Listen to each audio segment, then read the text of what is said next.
David pressed his face into the pillow, pretending to sleep as his wife Rachel's phone buzzed for the third time that night. Through barely open eyes, he watched her silhouette illuminated by the blue glow of the screen. She was typing rapidly, her fingers dancing across the keyboard with an urgency he'd never seen before, not even when her mother had been hospitalized last year. The past week had been torture. It started innocently enough, Rachel spending more time in the bathroom with her phone, emerging with flushed cheeks and bright eyes. Then came the whispered conversations on the balcony, always ending abruptly when he appeared. She'd changed her phone password, too, something they'd never done in their 8 years of marriage. "Who is that?" David had asked earlier that evening when another message pinged during dinner. Rachel's laugh had been too quick, too rehearsed. "Just Emily from work. You're being paranoid again, babe." But it wasn't paranoia when the evidence kept mounting. Yesterday, he'd found a receipt for an expensive restaurant they'd never been to together. When he'd asked about it, she'd claimed it was a work lunch, but her eyes had darted away, that telltale sign she was hiding something. Tonight, after they'd made love, though even that had felt different, distant, like her mind was somewhere else, Rachel had waited until she thought he was asleep before pulling out her phone again. The soft glow painted shadows on her face, transforming her features into something unfamiliar. Who was this woman beside him? David's chest tightened as he watched her bite her lip, a gesture that used to drive him wild but now filled him with dread. She was smiling at something on her screen, a secret smile meant for someone else. The intimacy they'd just shared suddenly felt like a lie, a performance she'd given to keep up appearances. When she finally set the phone down and turned away from him, David lay awake in the darkness, his mind racing. Part of him wanted to grab her phone, demand answers, shatter whatever illusion they were living in. But another part, the part that still loved the woman he'd married, the one who used to tell him everything, hoped desperately that he was wrong. He wasn't wrong. He just didn't know how deep the secrets went. The following evening started normally enough. Rachel had come home from work, kissed David on the cheek with mechanical precision, and announced she was taking a shower. David nodded absently from the couch, where he'd been pretending to watch a basketball game while actually obsessing over every interaction they'd had that day. Her phone sat on the coffee table, face down. She'd forgotten it, or had she? The shower turned on upstairs, and David stared at the device like it was a loaded gun. His hand reached for it, then pulled back. This was crossing a line, but hadn't she already crossed it? Before he could decide, the TV screen flickered. The game disappeared, replaced by a Bluetooth connection notification. Rachel's iPhone connected. His heart stopped. Her phone must have auto-connected to the smart TV they'd set up last month. Then another notification appeared, larger, impossible to ignore. 3 new voice messages. Don't tell him. The folder name alone sent ice through his veins. Don't tell him. The words hung on the 50-inch screen like an accusation. David's hands trembled as he reached for the remote. He shouldn't do this. This was invading her privacy. But the folder name? Don't tell him. The bathroom door was still closed. Water still running. He had minutes, maybe less. David pressed play. Rachel's voice filled the living room, intimate and conspiratorial. "Hey, it's me again. I can't stop thinking about it, about us.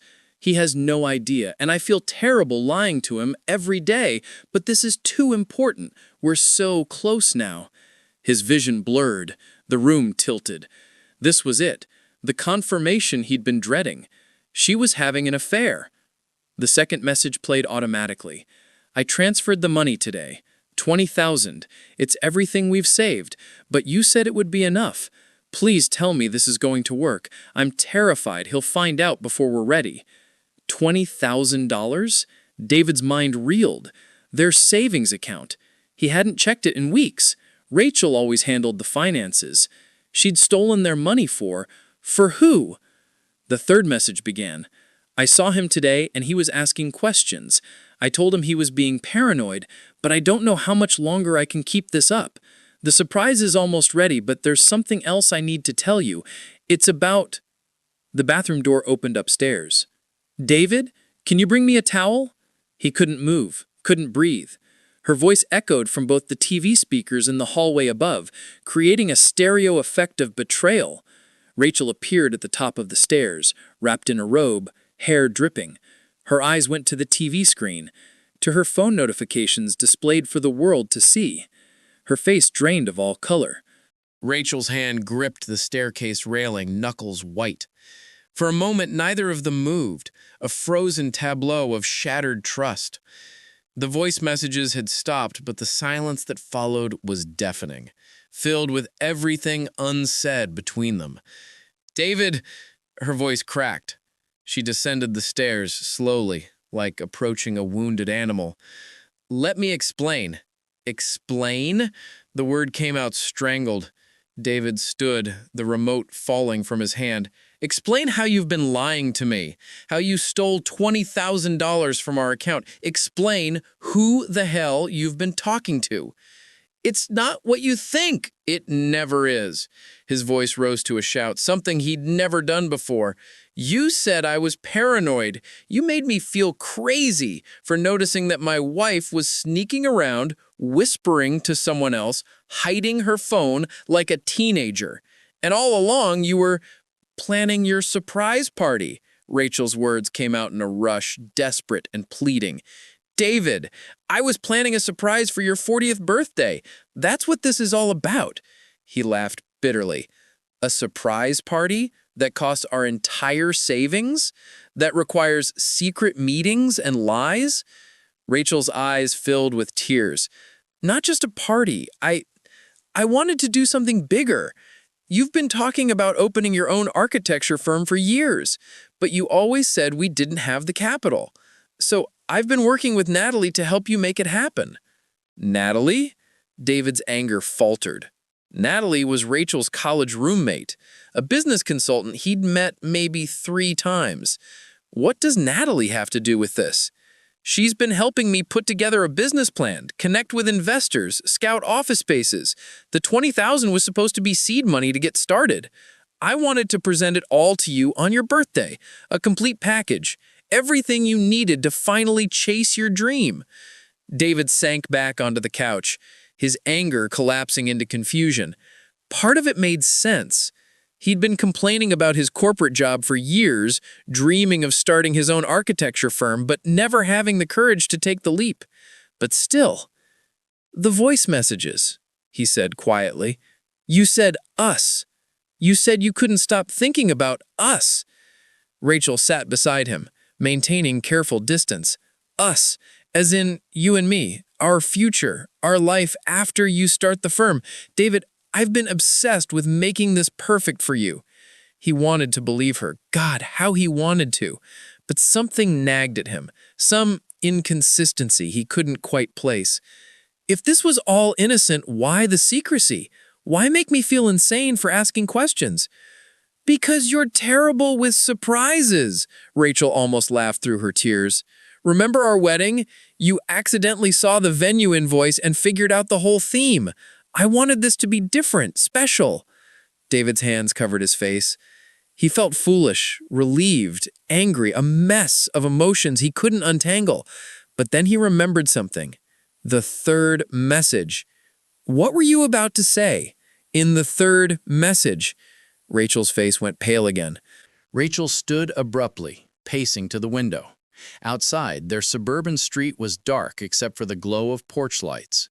She wrapped her arms around herself, and David noticed her hands were shaking. "Rachel, what were you about to say in that message?" "There's more." Her voice was barely a whisper. "The business isn't the only thing I've been hiding." David's chest constricted. Here it was, the real betrayal. The surprise party explanation had been too convenient, too neat. "Who is he?" "What? No, Rachel. I'm not having an affair. But I've been meeting with someone from your past." "My past?" Rachel's hands twisted together. "Your father." The name hit David like a physical blow. He hadn't spoken to his father in 15 years, not since the man had walked out on their family when David was 25. His mother had struggled for years while his father started a new life in Seattle, sending occasional guilt-ridden checks, but never explaining, never apologizing. "That's impossible," David said flatly. "My father doesn't give a damn about me." "He reached out 6 months ago." Rachel's words tumbled out faster now. "He sent me a letter at my office. He's sick, David. Cancer. He has maybe a year left, and he wants to make things right with you before he dies." David shot to his feet. "And you didn't tell me? You've been secretly meeting with the man who abandoned my mother, who missed my college graduation, my wedding?" "Because you would have said no," Rachel's voice rose to match his. "You would have refused to hear him out, and I thought if I could get him to show you that he's changed, if he could be part of giving you your dream firm." "He's funding this?" The pieces clicked together with sickening clarity. "The $20,000 isn't from our savings, it's from him." Rachel nodded miserably. "He wanted to invest in your firm. He said it was the least he could do. I thought if he helped make your dreams come true, maybe you could forgive him. Maybe you could have a relationship before it's too late." David felt like the floor was tilting beneath him. This was worse than an affair. She had betrayed his trust in a more fundamental way, making decisions about his life, his relationships, his father without giving him a choice. "How many times have you met with him?" "4 times. For coffee. He's shown me pictures of his life, his regrets. David, he's a broken man who wants his son back." "Well, he can't have me." David's voice went cold. "And you had no right to decide otherwise." He grabbed his car keys from the table. Rachel rushed forward, grabbing his arm. "Where are you going?" "Away from here. I need to think." He pulled free, but paused at the door. "How much of our marriage has been real, Rachel? How many other secrets are you keeping?" The question hung in the air as he walked out into the night, leaving his wife standing in the doorway, tears streaming down her face. Behind her, the TV screen still glowed with her phone's Bluetooth connection, a technological witness to how secrets could destroy everything you'd built together. David drove aimlessly for an hour before ending up at the lakeside park where he'd proposed to Rachel 9 years ago. The irony wasn't lost on him, seeking clarity in the place where everything had seemed so simple, so certain. His phone buzzed constantly. Rachel calling, texting, each message a variation of "please come home" and "let me explain everything." He turned it off and sat on their bench staring at the moonlit water. She'd betrayed him, but she'd also tried to give him his dream. She'd lied, but the lies came from a place of love, however misguided. And his father, the man who'd taught him that men don't run from responsibility before doing exactly that, was dying and wanted redemption. What the hell was he supposed to do with that? "Thought I might find you here." David turned to see Natalie approaching, her business casual clothes suggesting she'd come straight from wherever Rachel had called her. She sat without invitation, maintaining respectful distance. "Rachel's a mess," Natalie said bluntly, "but before you write her off, you should know the whole story." "I think I've heard enough stories. Not this one." Natalie pulled out her phone, scrolling through messages. "Your father didn't just want to throw money at the problem. He spent 3 months researching their work, your designs. He went to every building you've worked on in the city, took pictures. Rachel showed me he has a whole scrapbook. He was trying to understand who you'd become." Despite himself, David felt something shift in his chest. So maybe he's an asshole who doesn't deserve forgiveness. But your wife spent 6 months trying to build a bridge between you two because she loves you enough to risk your anger. She could have just told him to get lost, but she thought you deserved a chance to say goodbye if you wanted to. David's jaw clenched. "She should have told me." "Absolutely. She screwed up." Natalie's voice softened. "But David, I helped her scout office spaces for your firm. I watched her stay up until 3 in the morning researching business plans and calling in favors. Every cent from your father, she matched from her own bonuses that she'd been saving for 2 years. This wasn't about the money. It was about you finally believing in yourself enough to take the leap. The image cracked something inside him. Rachel, exhausted at their kitchen table, working while he slept, building his dream brick by brick. And he'd accused her of the worst possible betrayal. "My father," David's voice broke. "I don't know if I can forgive him." "Then don't. That's your choice." Natalie stood. "But don't punish Rachel for hoping you might. She was trying to give you options, not force a reconciliation." After Natalie left, David sat alone for another hour. Finally, he turned his phone back on. 17 missed calls, 23 messages, and 1 new voicemail from an unknown Seattle number. He played it. "David, it's your dad." The voice was older, rougher than he remembered. "Rachel probably told you about me by now, or you found out somehow. I don't blame you if you never want to see me again. I don't deserve forgiveness, I know that. But I needed you to know that walking away from you was the biggest mistake of my life. Not a day that passes that I don't regret it. The money for your firm, that's not about buying your love. It's just, I couldn't give you anything when you needed it most. Let me help now, even if you never speak to me again. You deserve to be happy, son. Rachel knows that too. Don't let my mistakes cost you a woman who loves you that much." David closed his eyes, tears finally coming. His father was right about one thing. Rachel did love him that much. Enough to risk everything trying to give him what he needed most. Not his father's redemption, but his own freedom to choose his future. He drove home. Rachel was sitting on the front steps, wrapped in a blanket, eyes red and swollen. When she saw him, she stood uncertainly. David stopped in front of her. "I don't know if I can talk to my father. That's going to take time. Maybe years, maybe never."